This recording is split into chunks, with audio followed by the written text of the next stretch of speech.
Yang terhormat Bapak Kepala Sekolah SMP Negeri Bangkaran, yang saya hormati Bapak Ibu Guru beserta karyawan SMP Negeri Bangkaran. Terima kasih atas kehadirannya pada kesempatan siang hari ini dalam rangka menghadiri diseminasi aksi nyata modul 1.4, yaitu tentang budaya positif yang nanti akan disampaikan oleh Bapak Joko Mutakin dalam rangka memenuhi persyaratan sebagai guru penggerak tentang guru penggerak angkatan 9 kelas A1 SMP Negeri 4 Ungaran Kabupaten Semarang. Adapun acara pada siang hari ini, yang pertama nanti adalah pembukaan, kemudian yang kedua sambutan dari kepala sekolah ataupun yang mewakili, kemudian penyampaian materi oleh Bapak Joko Mutakin, dan kemudian tanya jawab ataupun pemberian masukan kepada Bapak Joko Mutakin, dan yang terakhir nanti adalah penutupan.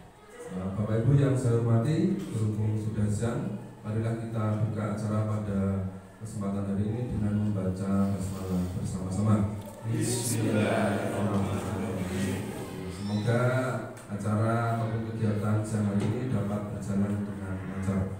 Acara yang kedua yaitu sambutan dari kepala sekolah atau yang mewakili kepada beliau Bapak Bayu Prastowo, kami persilakan. Terima kasih kepada pembicara yang sudah memberikan kesempatan ini untuk mewakili dari Bapak Kepala Sekolah untuk memberikan sambutan dalam masalah diseminasi dari Bapak Joko Mutakin dalam kegiatan calon guru penggerak angkatan 9. Dan kebetulan kami ikut langsung saja masuk. Kami harapkan untuk kegiatan ini bisa menjadi pemicu bagi teman-teman semua, bagi rekan-rekan sejawat, agar bisa ikut dalam program guru penggerak, menular energi positifnya, dan kami harapkan nanti Pak Joko juga memberikan hasil yang maksimal untuk kegiatan calon guru penggerak ini. Dan untuk teman-teman semua dan sejawat, kami harapkan bisa belajar bagaimana proses-proses yang sudah menjadi tahapan dalam kegiatan menjadi calon guru penggerak. Dan salah satunya adalah kegiatan diseminasi. Dalam term ini, diseminasi adalah kegiatan menyampaikan, menularkan atau memberikan penjelasan atas suatu hal, suatu proyek kepada audiens yang kebetulan teman-teman bisa membantu untuk menjadi audiens dari Bapak Joko Mutakin. Dan kami harapkan kegiatan ini menjadi simbiosis mungkin.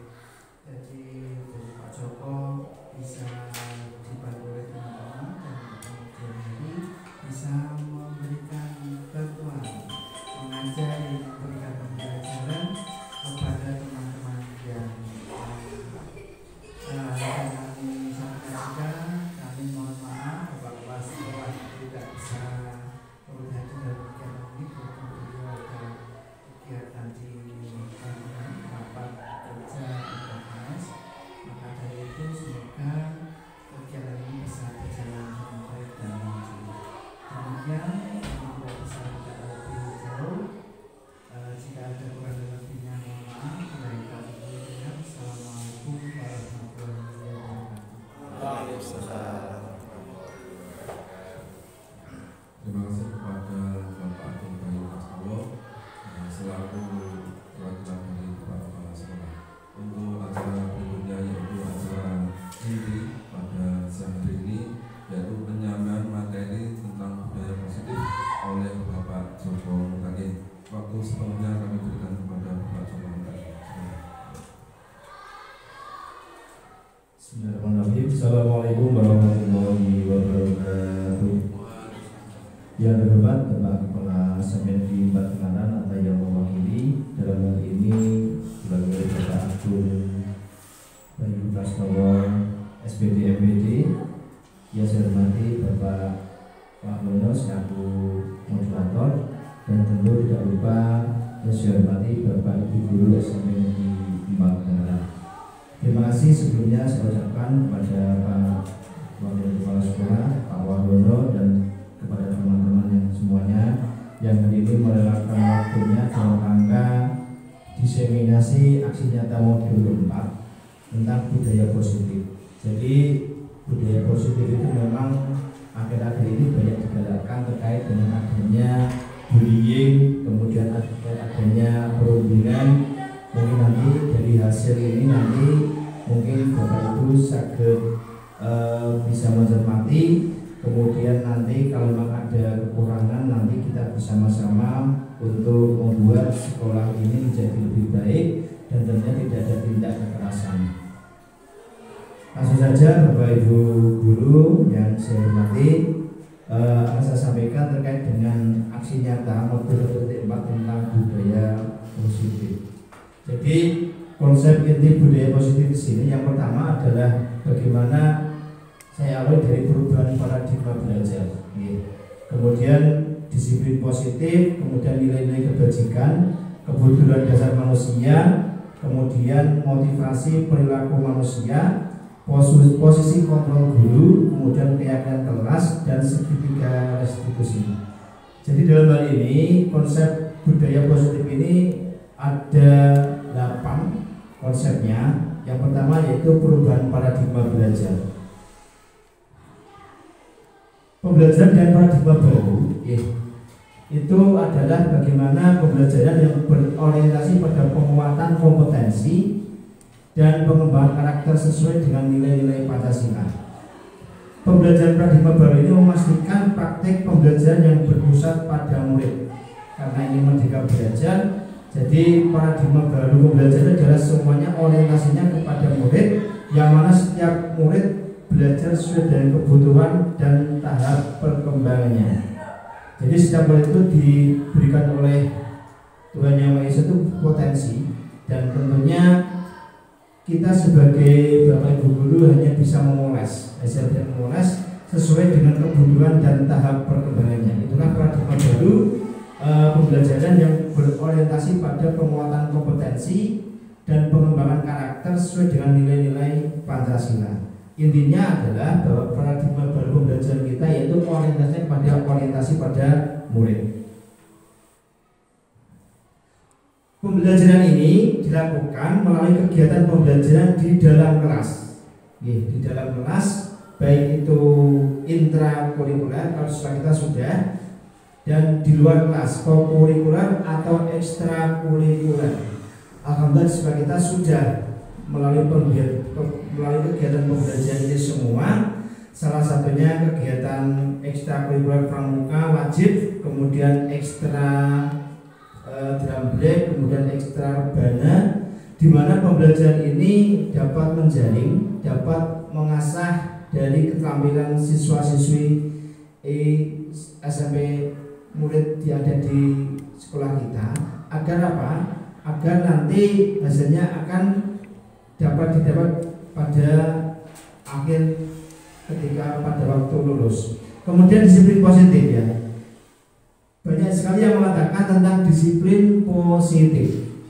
Disiplin positif ini adalah suatu cara penerapan disiplin di lingkungan sekolah tanpa adanya kekerasan dan ancaman, yang dalam praktiknya melibatkan komunikasi tentang perilaku yang efektif antara guru dan peserta didik. Jadi disiplin positif di sini adalah bagaimana membuat sekolah kita itu nyaman tanpa adanya kekerasan dan ancaman.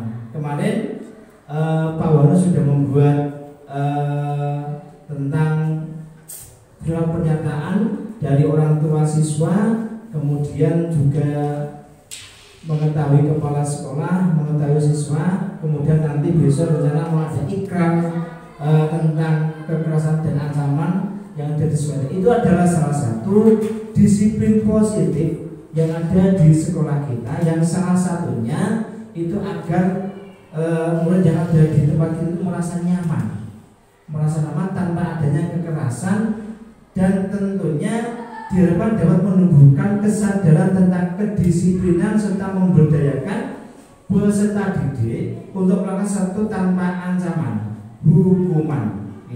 Jadi disiplin positif itu adalah satunya penerapan disiplin yang ada di sekolah tanpa adanya hukuman, tanpa adanya ancaman, dan tentunya tanpa ada iming-iming, sogokan maupun hukuman-hukuman yang lain. Nanti akan kita bahas setelahnya tentang disiplin positif, yang nantinya kita bahas satu persatu. Jadi bagaimana sekolah kita nanti diharapkan tanpa adanya kekerasan, tanpa adanya ancaman, yang tentunya agar siswa-siswi yang ada di sekolah kita itu merasa nyaman, merasa betah tinggal di sekolah maupun tinggal di kelas. Budaya positif. Nah, setelah kita tadi bicara tentang mengenai positif, kita nanti akan bicara mengenai budaya positif. Budaya positif adalah nilai-nilai keyakinan dan kebiasaan-kebiasaan di sekolah yang berpihak pada murid agar peserta didik dapat berkembang menjadi pribadi yang kritis. Jadi budaya itu adalah salah satu warisan.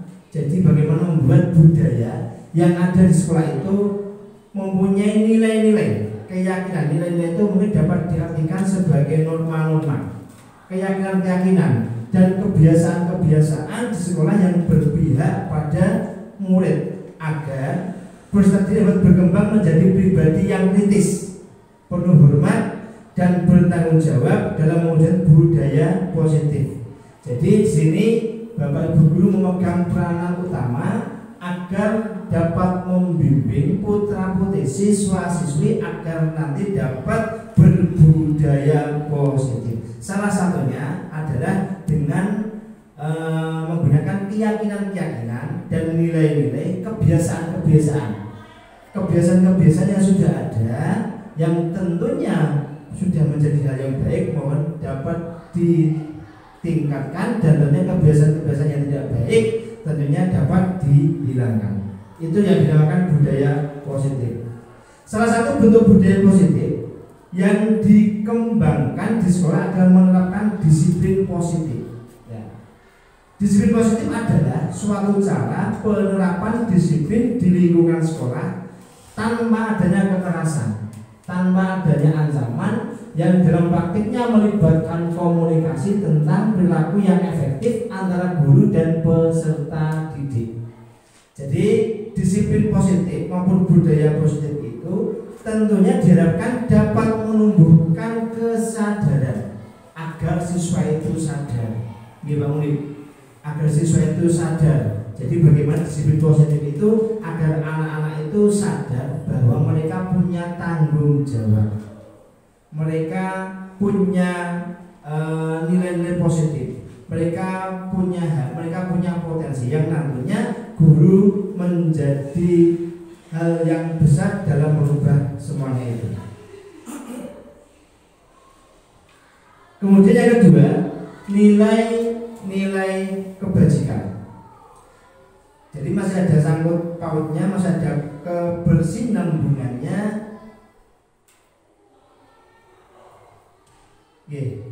Sudah ada nilai-nilai kebajikan, sudah ada nilai kebajikan. Mas, sudah di zoom semuanya, Mas. Sudah dilihatkan semua. Coba, dilihatkan semua tadi. Nilai-nilai kebajikan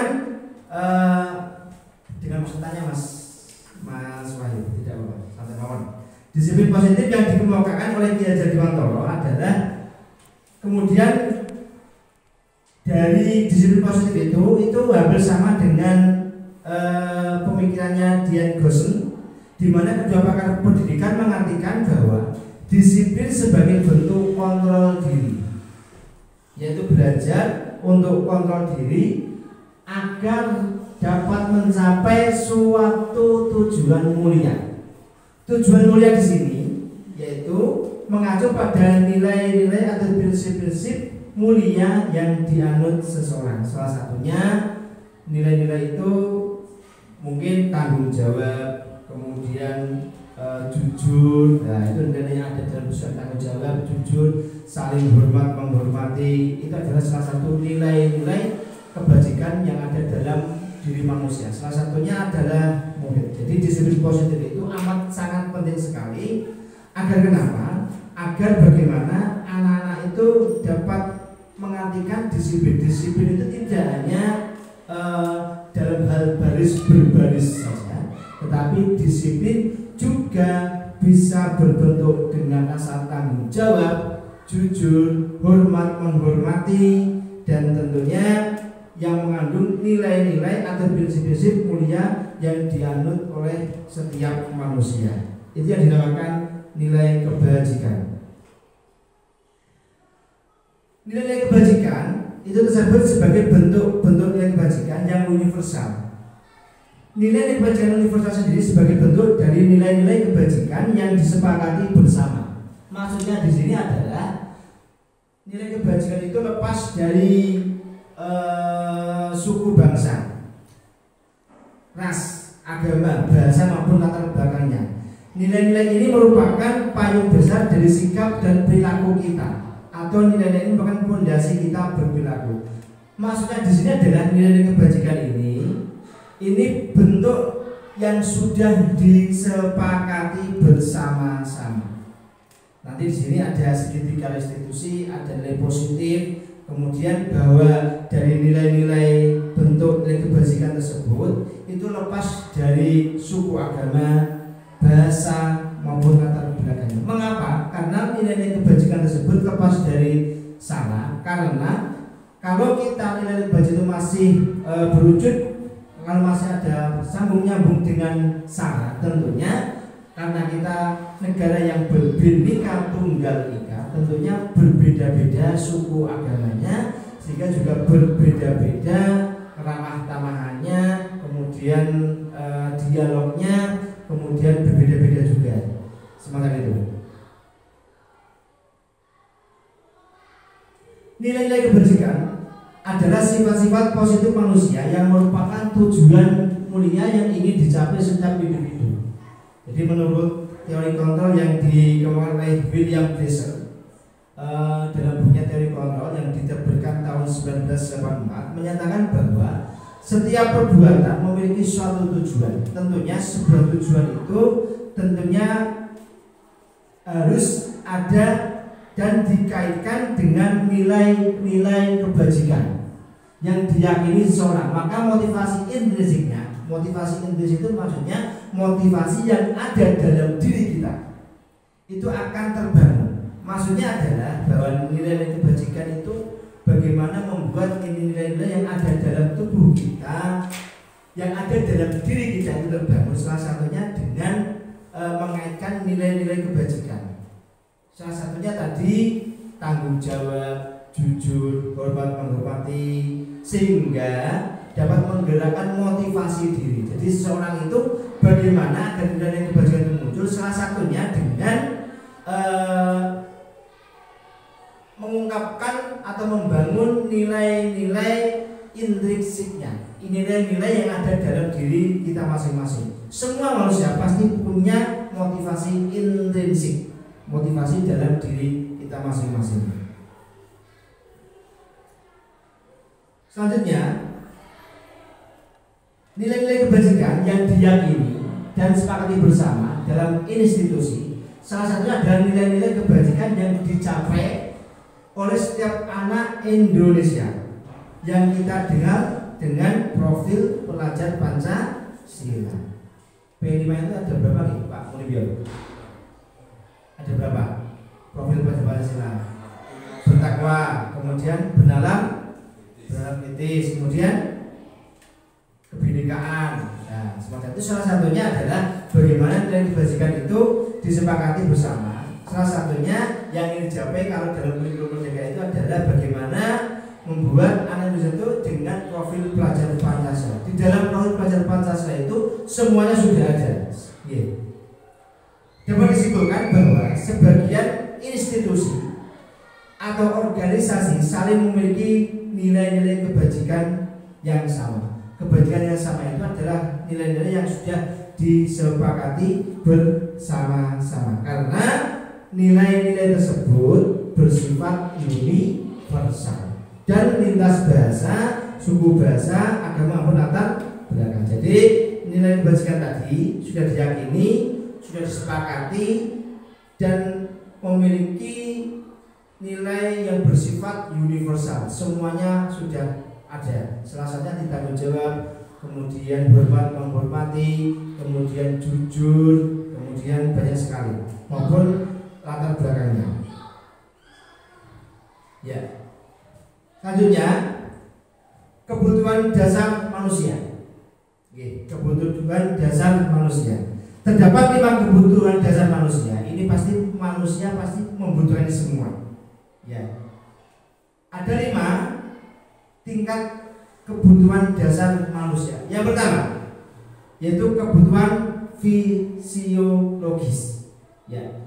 Kemudian kebutuhan rasa aman pasti ada. Jadi kalau dalam grafik itu ada yang pertama bawah sendiri, yang merah itu kebutuhan fisiologi, kemudian rasa aman, kebutuhan rasa memiliki dan kasih sayang, kemudian kebutuhan penghargaan dan kebutuhan akan aktualisasi diri. Maksudnya apa? Bahwa kebutuhan dasar manusia yang 5 ini adalah menjadi hal pokok kebutuhan dasar manusia. Jadi manusia tidak bisa lepas dari 5 kebutuhan pokok ini. Salah satunya rasa aman. Tentunya kita hidup harus merasa rasa aman. Kasih sayang, pasti kita harus ada rasa kasih sayang. Tidak akan bisa manusia hidup tanpa adanya rasa kasih sayang. Kemudian aktualisasi diri, penghargaan, ya semacam itu. Jadi kebutuhan dasar manusia itu ada 5. Salah satunya itu. Kemudian kebutuhan bertahan hidup. Maksudnya adalah kebutuhan bertahan hidup berkaitan dengan sifat fisiologis, di antaranya yaitu makan, kemudian tempat berlindung, beristirahat, keamanan, dan fisiologis fungsi tubuh, kesehatan, kemudian lain-lain. Jadi dapat kemudian dengan makan, tidur, dan olahraga. Yang kedua, kebutuhan kasih sayang dan rasa diterima. Berkaitan dengan fisiologis, kasih sayang dan rasa diterima oleh orang lain memiliki peran penting dalam membangun interaksi lingkungan sekitarnya. Jadi 5 kebutuhan dasar manusia itu salah satunya kebutuhan kasih sayang dan rasa diterima. Ini mengindikasikan bahwa kebutuhan akan hubungan dengan relasi sosial, keluarga, sahabat, teman, pasangan, teman kerja, kelompok. Kebutuhan ini melibatkan ketulusan dan kehangatan di dalamnya. Maksudnya apa? Rasa aman. Jadi ketika kita berada dalam relasi sosial, dalam hubungan keluarga, apalagi dalam hubungan yang ada kita di sekolah, teman sejawat, tentunya ini harus dilandasi dengan rasa ketulusan dan kehangatan di dalamnya. Agar apa? Agar menimbulkan rasa aman, aman dan nyaman. Salah satunya itu yang dinamakan kebutuhan kasih sayang dan rasa diterima. Selanjutnya, kebutuhan pengakuan atas kemampuan. Ya. Kebutuhan ini berkaitan dengan kekuatan untuk menggapai sesuatu seseorang menjadi terlihat kompeten, berprestasi, memimpin, terampil, didengar dan diakui. Hal ini menunjukkan bahwa seseorang membutuhkan pengakuan atas kemampuan meliputi harga diri serta dianggap berperan dalam, maksudnya apa? Pengakuan itu bahwa kita diakui dalam kelompok itu. Jadi dalam materi itu kita punya profesi masing-masing. Tentunya sudah ada pengakuan-pengakuan yang ada di dalamnya. Ada Pak Tani, ada polisi, kemudian ada guru, kemudian ada yang lain. Jadi kita diakui bahwa kita pengakuan sesuai dengan kemampuan kita masing-masing, sesuai dengan profesi kita masing-masing. Ya, kebutuhan akan kebebasan.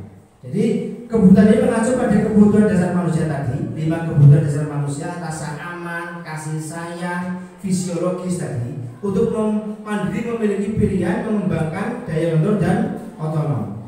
Yang terakhir, kebutuhan akan kesenangan. Setiap manusia memiliki kebutuhan untuk merasa senang, sehingga berupaya untuk mencari kesenangan, merasa ditandai dengan perasaan gembira, antusiasme dan tertawa. Biasanya kebutuhan ini berkaitan dengan ketersediaan akan tantangan gurauan dan pembelajaran.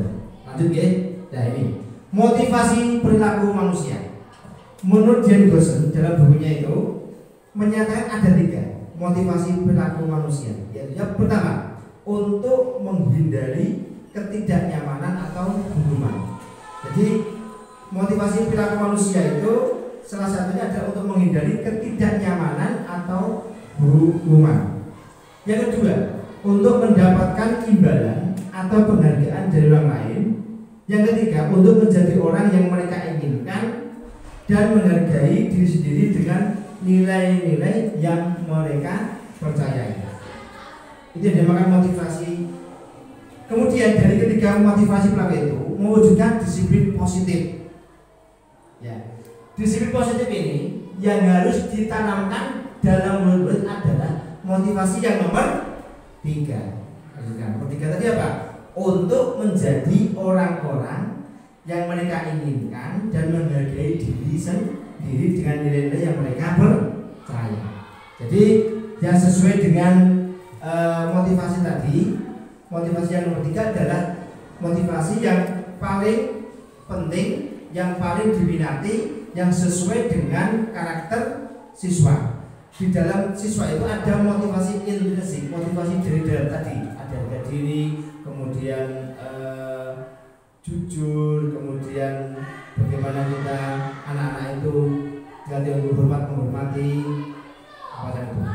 Mereka akan tetap berperilaku baik dan berlandaskan nilai-nilai kebajikan karena mereka ingin menjadi orang yang menjunjung tinggi nilai-nilai yang mereka hargai. Ya, sekarang ini yang paling penting, posisi kontrol guru. Nah ini yang penting ini. Mengenai 5 posisi kontrol guru yang bertujuan untuk membentuk budaya positif di sekolah. Kelima posisi kontrol ini merupakan salah satu materi yang diulas dalam kurikulum Merdeka. Jadi posisi kontrol guru ini amat sangat penting. Karena apa? Karena nanti muaranya dari 5 posisi kontrol guru itu akan membentuk budaya positif yang ada di sekolah. Di 5 posisi kontrol guru ini amat sangat penting sekali agar kita semua mengetahui. Agar kenapa? Agar nanti bertujuan agar membentuk budaya positif yang ada di sekolah. Kelima posisi ini akan membantu pembentukan karakter siswa ya, yang penuh disiplin dan bertanggung jawab, sekaligus bisa menciptakan budaya positif yang ada di sekolah. Yang pertama, nah ini kadang itu gini Pak Wali, saya itu kadang itu yang saya lakukan sekarang ini kadang itu menjadi orang penghukum, gitu. Kadang neplek, kadang jiwit, ya semacamnya. Nanti dengan kelima posisi kontrol guru mungkin kita nanti agak mungkin kita bisa berbeda dalam menghadapi murid. Salah satunya itu. Yang pertama, penghukum. Nah, guru yang berposisi ini beranggapan bahwa sekolah memerlukan alat untuk menekan siswa untuk bisa mengikuti aturan yang berlaku. Jadi penghukum ini, posisi kontrol guru itu penghukum. Hukuman yang diberikan baik berupa secara fisik ataupun verbal, yang dimana merupakan untuk mendisiplinkan siswa saat berada di kelas. Jadi penghukum push up, ya, semacam itu. Jadi ada yang secara fisik push up, kemudian suruh jalan jongkok, rujak dan lain-lain. Itu salah satu posisi kontrol guru yang pertama sebagai penghukum. Dan nanti kira-kira di 5 itu mana yang cocok yang nanti kita bisa terapkan di sekolah. Yang pertama penghukum. Yang kedua, pembuat rasa bersalah.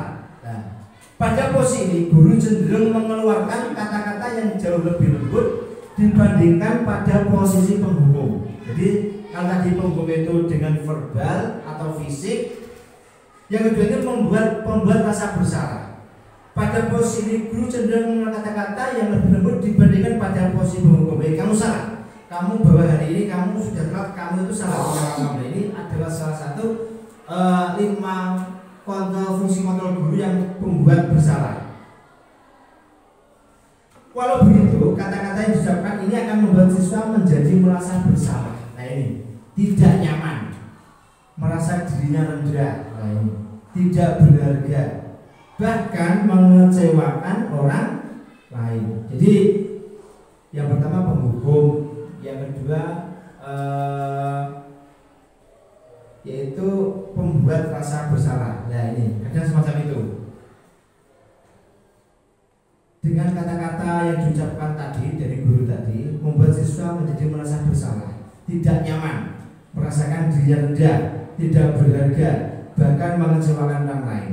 Kalimat yang diungkapkan guru pada posisi biasanya akan membuat siswa untuk berpikir tentang dirinya ataupun dampak bagi orang lain atas perbuatannya yang dilakukannya. Ini adalah membuat rasa bersalah. Kemudian posisi kontrol guru yang ketiga adalah teman. Nah, ini pada posisi ini guru tidak akan menyakiti murid. Justru dengan posisi ini guru bisa melakukan kontrol agar bisa mengendalikan dan mengarahkan perilaku atau tindakan siswa.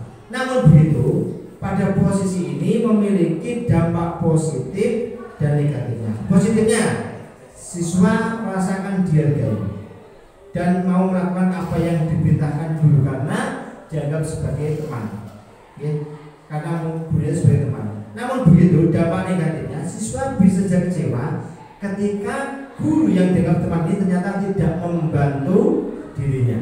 Jadi yang ketiga, fungsi kontrol guru yaitu dianggap sebagai teman. Yang keempat, pemantau atau monitor. Guru sebagai pemantau atau monitor berarti mengawasi setiap tingkah laku siswa saat di sekolah berdasarkan ketentuan atau peraturan yang berlaku. Karena itu guru posisinya akan bertindak sesuai aturan atau kesepakatan yang ada, sehingga dapat memisahkan hubungan pribadi dengan siswa.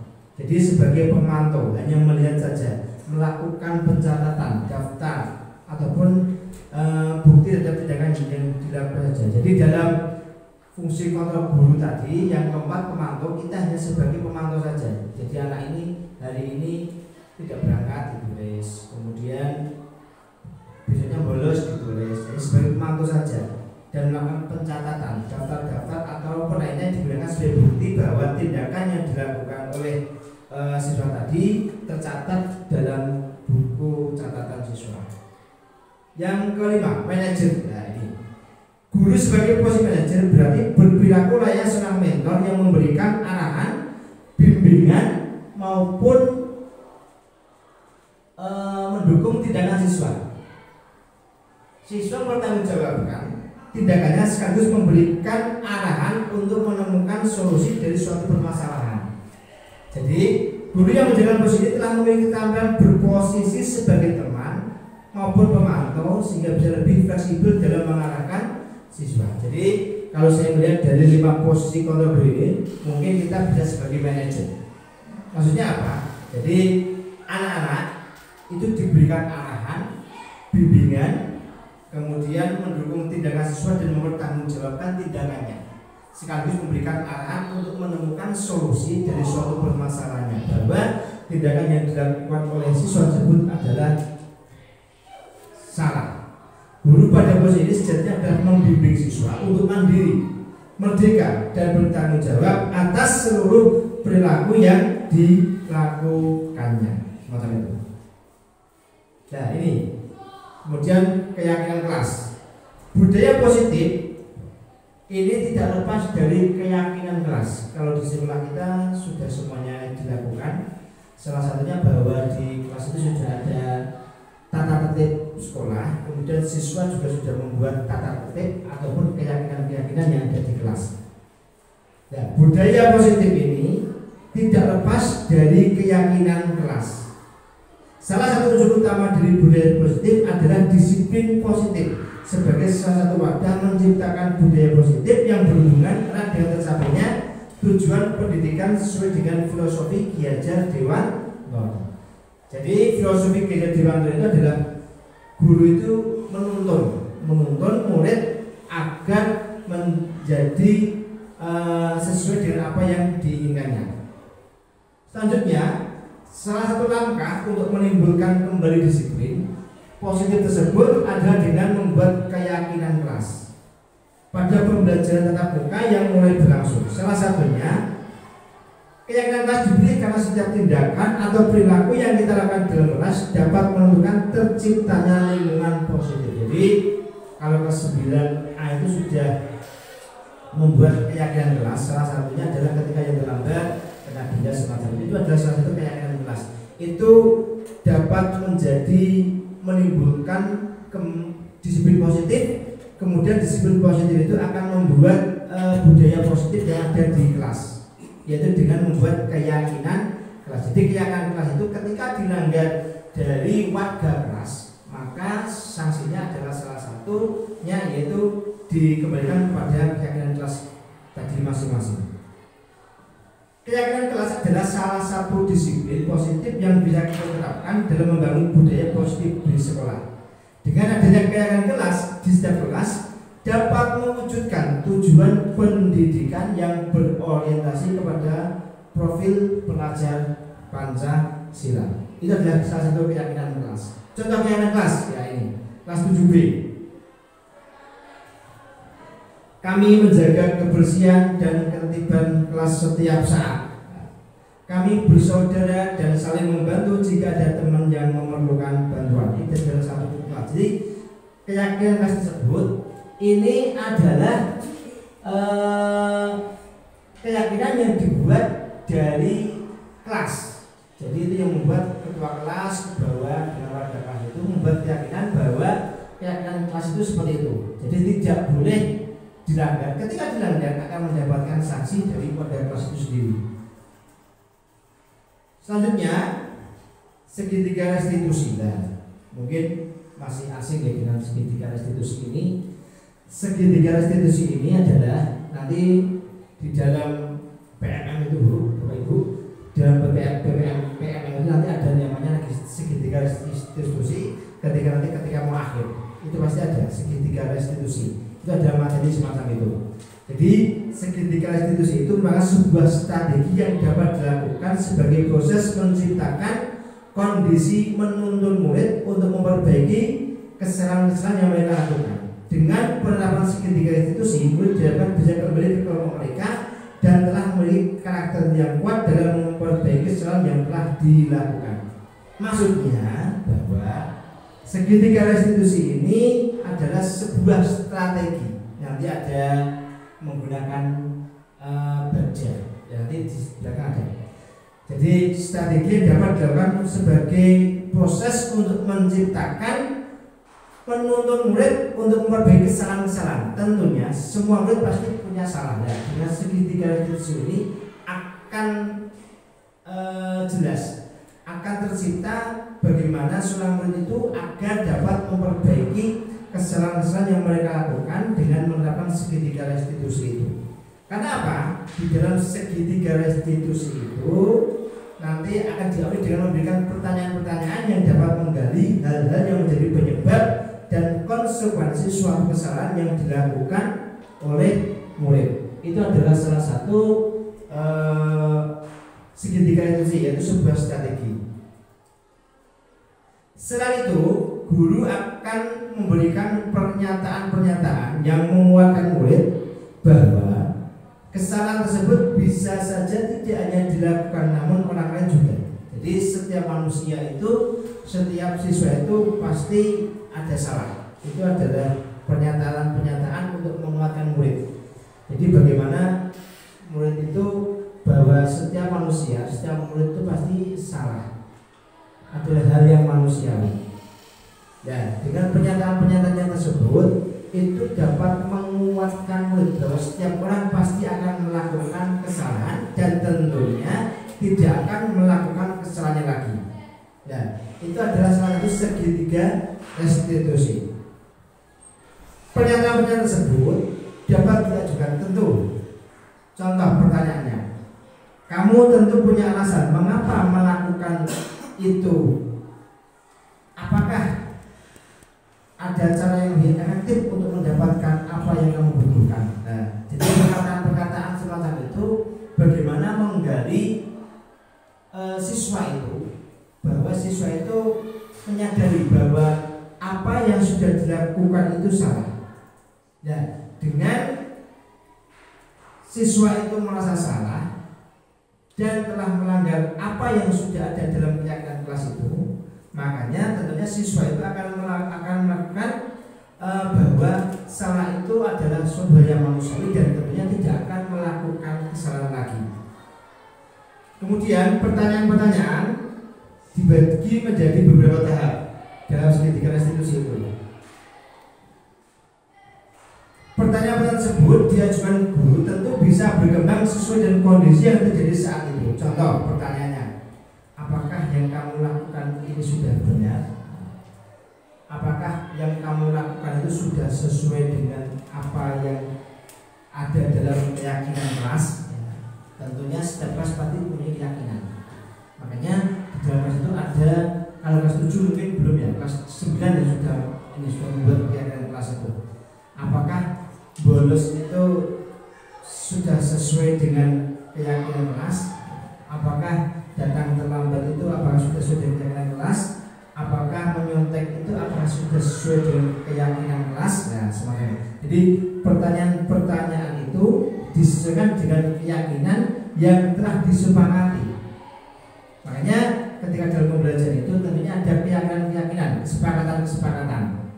Kalau mau bertanya, mohon tunjuk jari. Kalau ada yang banyak bicara sebelum waktu yang diberikan oleh Bapak Ibu guru nanti maju untuk nyanyi. Nah, itu adalah satu keyakinan kelas. Agar kenapa? Jadi keyakinan kelas itu agar disepakati. Ketika ada salah satu siswa yang melanggar keyakinan kelas itu, nanti akan mendapatkan sanksi, yaitu sesuai dengan keyakinan kelas tadi. Contoh tadi ada yang gojek, nanti ke depan nyanyi. Ya, itu salah satu yang dapat diterapkan dalam rangka kita menyepakati dalam keyakinan kelas. Kemudian dalam segitiga institusi itu ada 3 langkah-langkah segitiga menstabilkan identitas. Ya, menstabilkan identitas bagaimana seorang guru itu menstabilkan kesalahan tadi seperti contoh pertanyaan, apakah tindakan yang kamu lakukan itu sudah benar? Nah, itu salah satu contoh menstabilkan identitas. Apakah yang kamu lakukan bolos itu sudah sesuai dengan keyakinan kelas? Nah, itu adalah satu menstabilkan identitas, langkah-langkah segitiga. Kemudian validasi tindakan yang salah. Maksudnya validasi tindakan salah itu apakah yang sudah dilakukan itu salah atau benar. Nah, itu divalidasi tindakan yang salah. Kemudian menanyakan keyakinan. Menanyakan keyakinan itu dalam artian bahwa apakah yang sudah dilakukan itu sudah sesuai dengan keyakinan yang ada di dalam kelas. Kalau bolos itu didenda 3.000, 2.000, semacam itu ada keyakinan kelas. Jadi menanyakan dulu apakah itu sudah sesuai dengan tata tertib yang ada di sekolah. Apakah kalau itu bolos sudah ada, apakah sesuai dengan tata tertib yang ada di sekolah. Apakah kalian itu memakai kaos kaki, tidak memakai kaos kaki yang diberikan oleh sekolah itu apakah sudah sesuai dengan tata tertib yang ada di sekolah. Nah, itu salah satu menanyakan keyakinan. Itu yang dinamakan segitiga restitusi.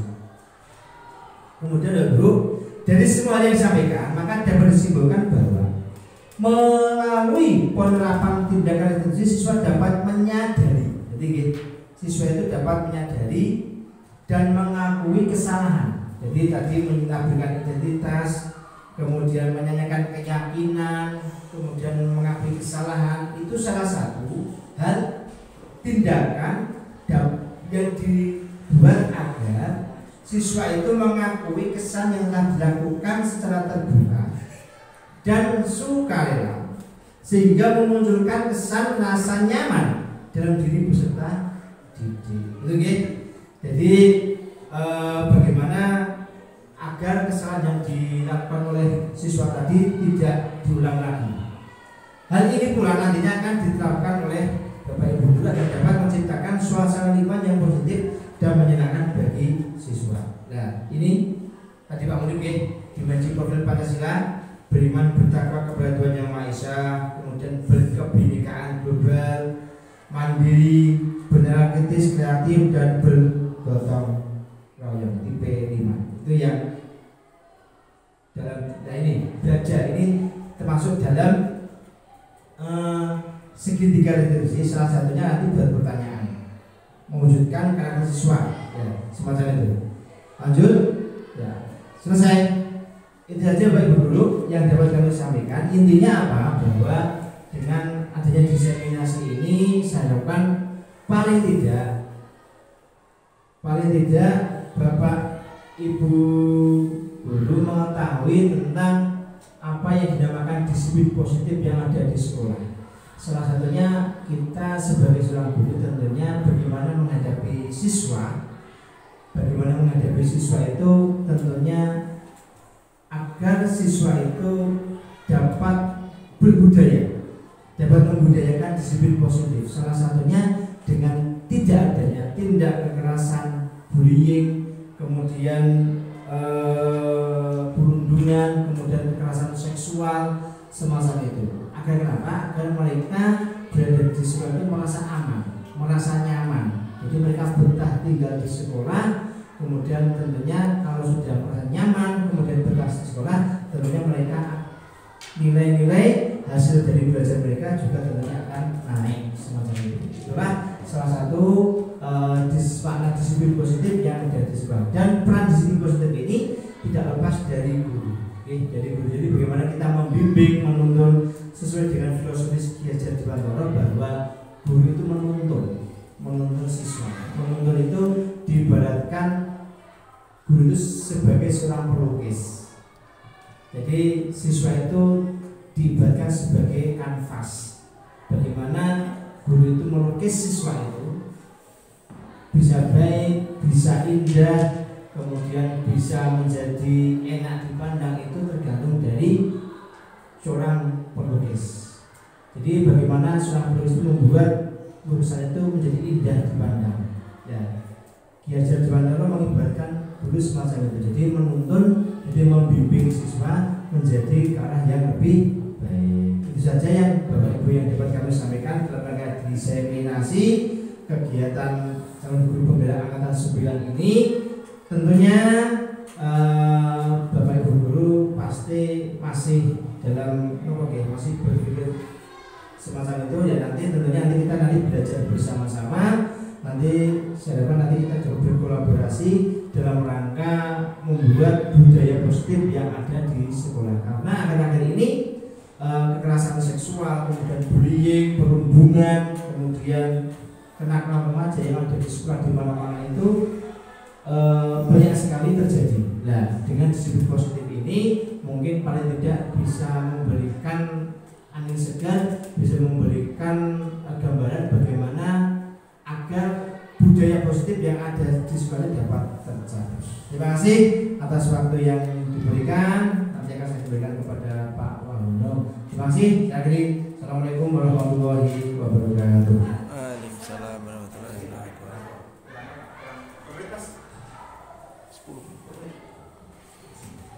Demikian tadi paparan dari Pak Joko Mutati tentang budaya positif. Tentunya setelah kita melihat paparan Pak Joko dan mencermati apa yang sudah disampaikan oleh Pak Joko, pasti kita ada timbul rasa ingin bertanya, timbul rasa ingin memberikan kritik dan saran ataupun masukan. Karena apa yang disampaikan oleh Pak Joko ini kita alami dalam kehidupan sehari-hari kita di sekolah. Maka dari itu kepada Bapak Ibu yang ingin bertanya ataupun memberikan kritik dan saran, kami persilakan. Assalamualaikum Waalaikumsalam. Itu apa namanya?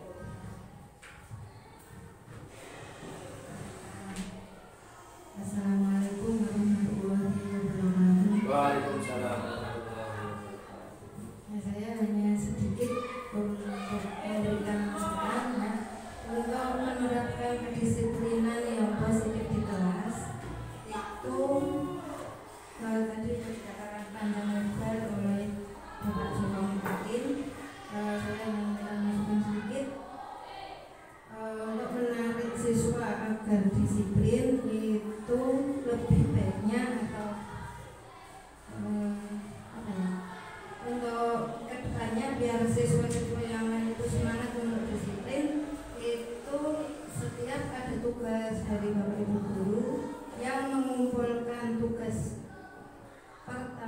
itu diberikan reward atau semacam hadiah. Ya misalnya berupa makanan atau berupa alat tulis seperti itu. Itu mungkin akan menarik siswa yang lain, khususnya yang keset-keset atau yang malas untuk mengerjakan tugas, itu biar tertarik atau ingin mendapat hadiah tersebut. Itu saja dari saya, mungkin dari yang lain misalnya.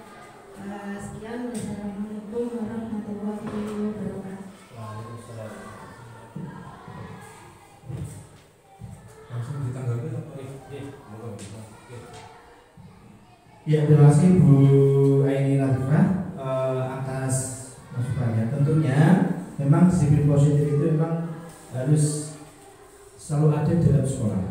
Nah, mengenai langkah-langkah disiplin positif itu salah satunya mungkin diberikan reward kepada siswa yang mungkin yang pertama mengerjakan tugas itu mungkin bisa dilakukan.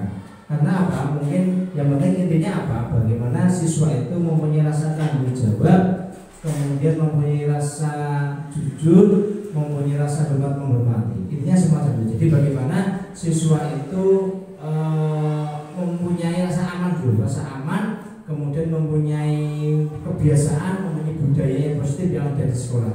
Mungkin kalau langkah-langkah seperti itu mungkin bisa dilakukan dulu. Salah satunya mungkin diberikan reward, diberikan hadiah semacam itu tergantung dari gurunya masing-masing. Dan intinya bahwa anak itu merasa nyaman. Intinya ada merasa aman, kemudian merasa aman, kemudian merasa dihargai semacam itu. Karena apa? Karena dalam kurikulum Merdeka itu semua pembelajaran itu orientasinya kepada murid. Jadi murid itu diberikan kebebasan untuk belajar dan tentunya guru sebagai hanya menuntun saja. Tadi sudah saya sampaikan, diibaratkan bahwa guru itu hanya sebagai seorang pelukis. Jadi harus dalam kanvas, kemudian baik dari gurunya itu siswa itu diambil dari gurunya. Mengenai tadi berikan hadiah silakan. Itu adalah salah satu metode yang bisa dilakukan oleh masing-masing guru. Monggo, ada yang lain?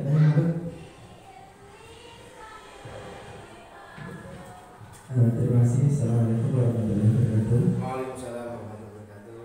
Mungkin usul juga setelah saya mungkin 2 bulan lebih di sini itu ada perilaku siswa yang saya amati. Yang pertama mereka itu penasaran terhadap proses. Contohnya di perpustakaan ada yang buat scanner. Ini apa toh Pak? Ini buat apa toh? Dan lain sebagainya. Ini kok ada radarnya, ini artinya apa dan sebagainya. Contohnya kayak router aja, router itu apa toh Pak? Jadi hal-hal itu menurut saya itu yang selama saya 2 bulan di sini itu mungkin yang kedepannya saya usulkan itu kita itu melibatkan siswa sebagai kader atau duta itu. Misalkan kalau rencana saya ke depan itu di perpustakaan ada duta baca. Jadi sesekali mereka itu kita tempatkan sebagai profesi kita. Misalkan dari kelas 8A 1 orang kita jadi perpustakawan. Pustakawan tugasnya apa? Dia kan akhirnya mau harus belajar pustakawan apa, ini kode bukunya apa dan sebagainya. Tidak dipungkiri juga misalkan kita tempatkan siswa itu sebagai guru. Kita kasih 10 menit atau berapa yang mau jadi guru kayak gitu. Guru terbaik kita beri hadiah. Jadi menempatkan siswa. Jadi siswa itu tahu perasaan tahu sudut pandang kita sebagai guru, sebagai pustakawan, atau mungkin nanti kita posisikan mereka seperti kita kayak gitu. Mungkin pendekatannya yang saya usulkan seperti itu. Terima kasih. Assalamualaikum warahmatullahi wabarakatuh. Oke, matur Pak Wahyu atas masukan dan sarannya. Memang betul Pak Wahyu bahwa kita itu memang sekolah di dalam tengah desa. Jadi memang perlu adanya semacam informasi-informasi tentang terutama tentang IT. Sebenarnya kami dengan Bapak Kepala Sekolah, dengan Pak Wakil Kepala Sekolah, dengan Bapak Wakil Urusan itu tentunya sudah membuat program, salah satunya kemarin ada pembuatan website. Ya, website sekolah. Website sekolah itu mungkin nanti minggu depan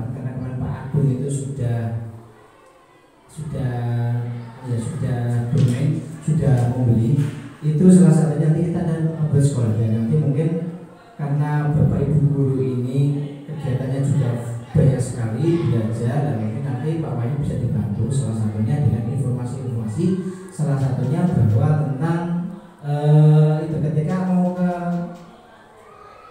perpustakaan itu kan juga harus absen dulu, kemudian pakai barcode dulu, kemudian saya juga bahan bacanya semacam apa semacam itu. Jadi itu memang kita harus berkolaborasi Pak Wahyu salah satunya dengan hal semacam itu. Karena apa?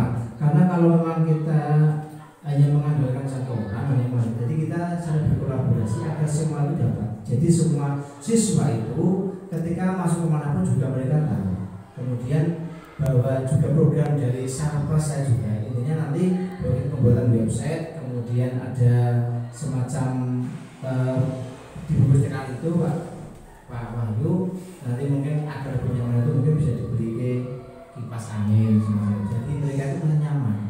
Kalau saya pengennya setiap kelas itu diberikan kipas angin, jadi karena mereka apa situasi itu panas, pasti mereka dikipas-kipas ke tinggi.